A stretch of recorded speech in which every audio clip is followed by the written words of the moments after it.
Il n'y avait qu'un seul enfant à sauver. Ils ont choisi. Il était une fois, une famille simple, une ferme isolée bordée de champs dorés. Les rires des enfants résonnaient, mais tout cela était un mirage. Un soir, un incendie terrible a ravagé leur maison. Les cris, mélangés à la fumée, fendaient le silence de la nuit. Les parents étaient paralysés par la peur. Ils couraient, cherchant désespérément leur progéniture. Mais l'enfer avait pris son ancrage. Dans leur course effrénée, ils faisaient face à une décision atroce. Ils ne pouvaient en sauver qu'un.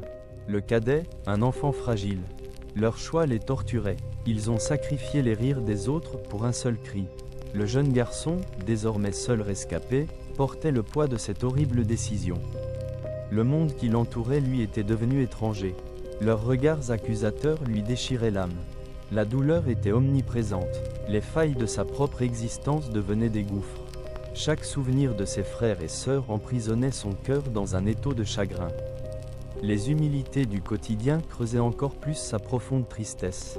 Il errait, dépossédé de son essence.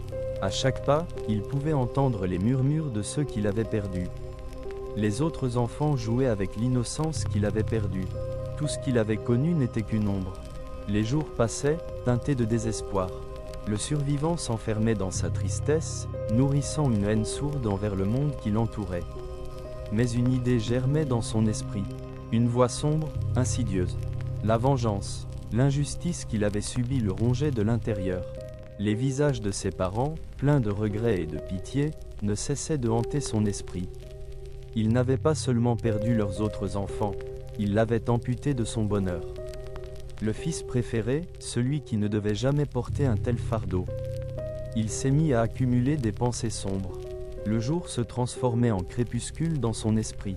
Les murs de la ferme semblaient se resserrer autour de lui, comme pour le piéger dans ses idées macabres. Il se sentait méprisable, sa colère se muait en obsession. Une obsession de rendre les autres malheureux, de les plonger dans le désespoir qu'il avait connu.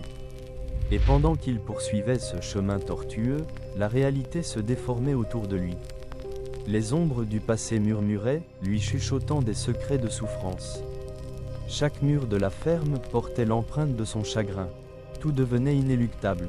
Une fois sa décision prise, il ne pouvait plus reculer. Il se voyait élevé au-dessus des autres. Il était maintenant le fauve au milieu des brebis. La souffrance qu'il voulait infliger faisait vibrer son cœur, mais à quel prix ?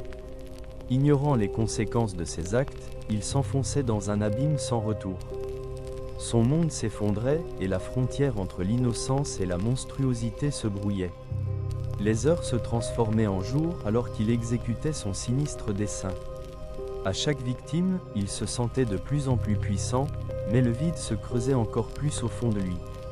Les cris qu'il avait tant désirés se muèrent en un écho creux. Ses rancunes l'avaient dévoré, et à chaque instant de satisfaction, il perdait davantage son humanité. Les visages de ceux qui avaient souffert se superposaient à ceux qu'il avait perdus. Un mélange de rage et de désespoir. Et finalement, lorsque la poussière retomba, il regarda ce qu'il avait fait. La victoire avait un goût amer. La présence de ceux qu'il avait voulu perdre s'était intensifiée, mais cette fois-ci, par une douleur qu'il avait lui-même générée. Et alors qu'il errait, il réalisa qu'il n'avait gagné qu'une chose, la solitude éternelle. Un frisson glacé parcourut son corps alors qu'il comprenait que sa quête de vengeance ne lui avait rien laissé. Tout ce qu'il avait espéré, tout ce qu'il avait perdu, avait été remplacé par un vide béant. La nuit le rattrapa, recouvrant sa rancœur d'une obscurité absolue. Le fils préféré, désormais un écho parmi les ombres, avait troqué son humanité pour une vengeance futile, n'ayant plus aucune place au sein des vivants. Il était devenu ce qu'il avait désavoué. À jamais seul dans un monde dénué de compassion, il était condamné à porter le poids de sa propre destruction.